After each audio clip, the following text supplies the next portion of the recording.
Ce pays-là, c'est cette partie de l'Afrique noire qui longe le Niger entre Gao et Niamey. Le long du gigantesque courant s'étend cette savane pleine de drames et de mystères où les éléphants broutent les clairières, où chaque coin de forêt abrite un fauve prêt à bondir, une harde en quête de nouvelles pâtures. Monde encore dans l'enfance, où la vie des hommes s'amalgame aux grandes forces naturelles, car en vérité, ce pays-là est un pays émergé du fond des âges, figé dans la pureté originelle d'une sorte de préhistoire. À la lisière de la grande forêt qui n'a pas changé depuis des millénaires, un village. Un village avec ses greniers de terre séchée où l'on emmagasine la nourriture, avec ses paillotes où s'agite dans l'ombre une vie silencieuse, avec ses métiers de grand air, ses artisans et ses bateliers, avec cette espèce de murmure de la vie qui se scande au bruit éternel des pileurs de mille. Un des derniers villages peut-être, où vivent selon des rites millénaires les restes de cette race Sonraï qui domina dans les temps très anciens l'empire de Gao. Ces dominateurs ne sont plus que de pacifiques villageois qui vivent de leur culture, de leur chasse et de leur pêche. À la saison sèche, le village part à la recherche de la viande. Grave opération qui exige des préparatifs nombreux et parfaits. Le bois des harpons est complété par des sortes de flotteurs en moelle de sureau qui le maintiendront à la surface du fleuve, pendant que le fer détachable restera fiché dans la chair de l'hippopotame, gibier abondant et choisi, que le génie du fleuve consentira à abandonner à son peuple si celui-ci a bien accompli tous les rites.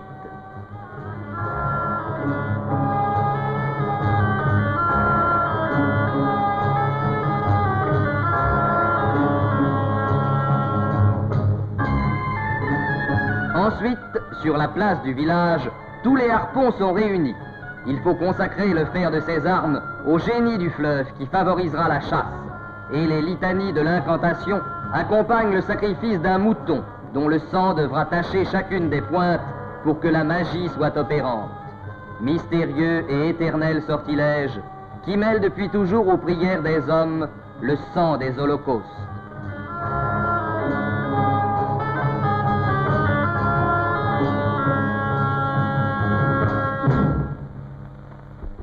Et le jour favorable fixé par les augures arrive. Ce jour-là, l'escadre de chasseurs composée de pirogues légères, où ont pris place un harponneur et 2 pagayeurs, s'en vont sur le fleuve à la découverte de la proie promise. Le rythme mélancolique des piroguiers emporte la flottille en longue glissade sur l'eau tranquille, pendant qu'en arrière-garde suit la grosse pirogue chargée du vieux chef et de l'arsenal de réserve. Patiente recherche qui entraîne l'expédition sur des kilomètres vers la retraite de l'hippopotame.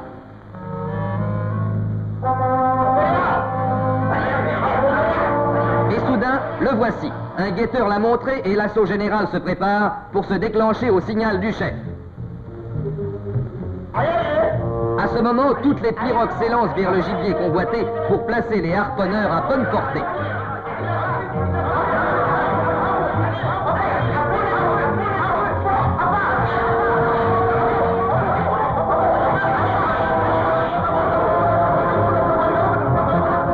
L'hippopotame, baugé dans les roseaux, a reçu une première volée de ces traits crochus qui maintenant ne l'abandonneront plus.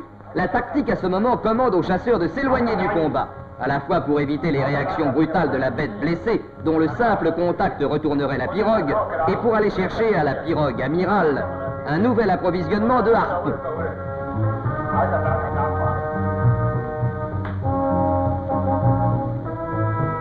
Nouvelle approche, nouveau signal, nouvelle charge générale. L'hippopotame lardé de saguets crochus va offrir aux yeux qui le découvrent l'aspect inattendu d'une véritable flotte d'épingles. Mais la pluie de harpons ne cesse plus. L'hippopotame, perdant son sang par 100 blessures, se débat de plus en plus faiblement dans les affres de l'agonie. C'est fini.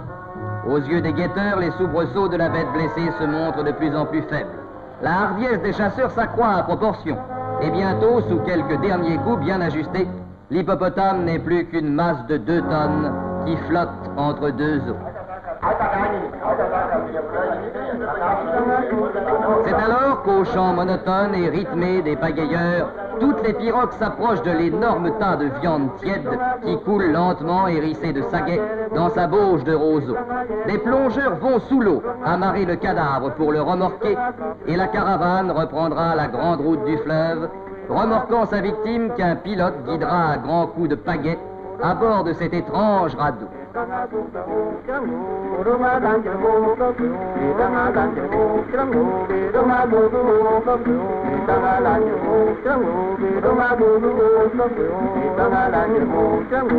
Et voici la terre, le coin choisi où l'on va procéder, après avoir retiré les pointes des harpons, au dépeçage de l'animal, fumer la viande et se livrer à cette joyeuse charcuterie où chacun coupe et tranche et où il y a toujours un morceau à ramasser, une bouchée à avaler.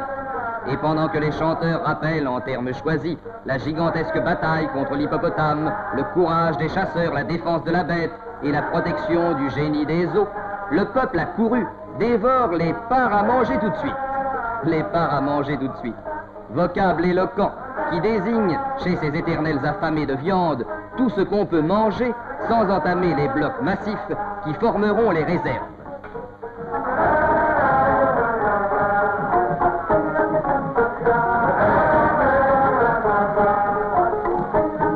Ainsi, sans doute, dans les ténèbres de la préhistoire, les hommes des cavernes ou des villages lacustres entonnaient-ils des chants de victoire pour célébrer les bonnes chasses en s'empiffrant de viande crue.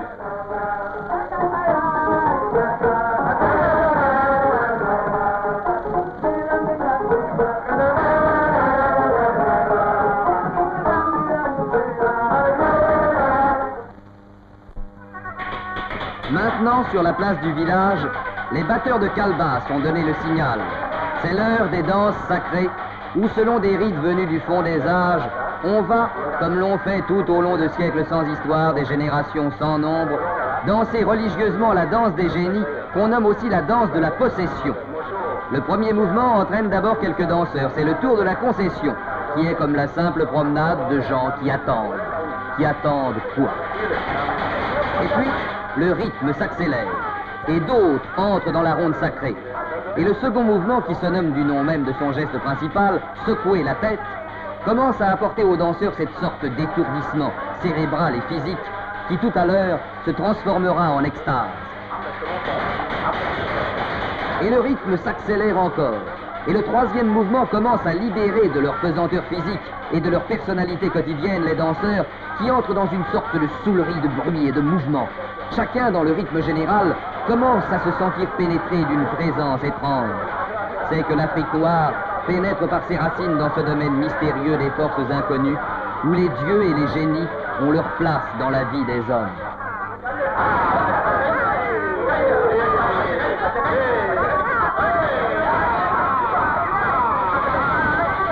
Et voici que le rythme change et que chaque minute et chaque geste appelle au milieu de ces êtres vivants d'autres êtres, impalpables ceux-là, mais si terribles et si puissants que toute la vie des hommes n'est qu'un grain de sable dans leurs mains, une herbe folle sous leur souffle.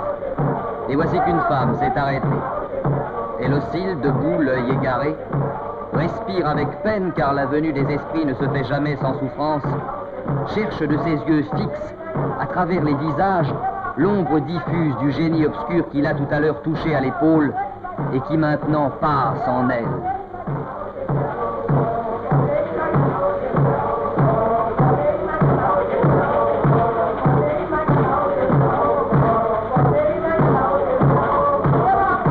Elle a jeté son châle. La sorte d'hystérie qui la saisit la gagne peu à peu tout entière. Elle hume à travers le vent le fumet de mystère auquel nos sens de civilisés sont devenus réfractaires. Une présence étrangère s'est installée en elle. Une présence mystérieuse, maintenant incarnée dans cette pauvre femme de tout à l'heure, dont le langage même est changé. Et tout le monde a reconnu la présence incarnée. C'est celui qu'on invoquait, celui qu'on glorifiait, celui qui a accordé à son peuple la mort de l'hippopotame, celui qui demain, s'il le veut, accordera encore des amas de bonne nourriture. Diko, le génie du fleuve. Diko est là. Diko est là. Et autour de la possédée, l'hystérie devient collective. D'autres génies sont survenus appelés par le son des calebasses et les incantations. Ils sont là et ils veulent eux aussi leur part de la vie des hommes.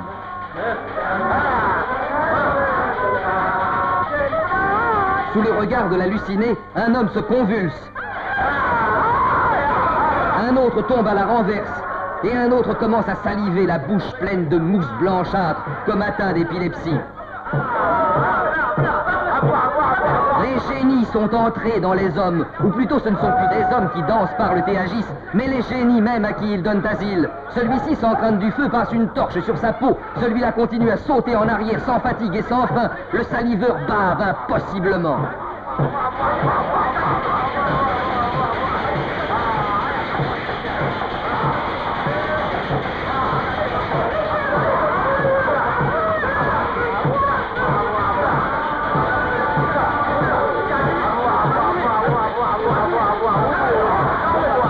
Les génies maintenant mènent le jeu, et les hommes ne sont plus que de pauvres choses aux mains de puissants inconnus, qui les abandonneront dans quelques heures, pareils à des cadavres.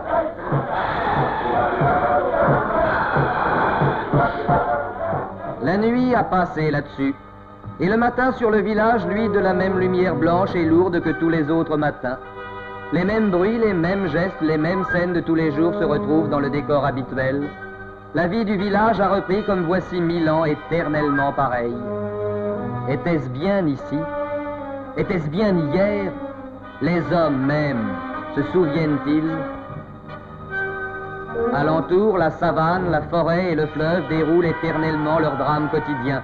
L'Afrique ajoute une journée à ses millénaires. Rien n'a changé, rien ne change. Au long de l'énorme fleuve des Noirs, sans souci des siècles, s'étend un empire de préhistoire hanté de fauves et de magie. L'Afrique, l'Afrique sans âge.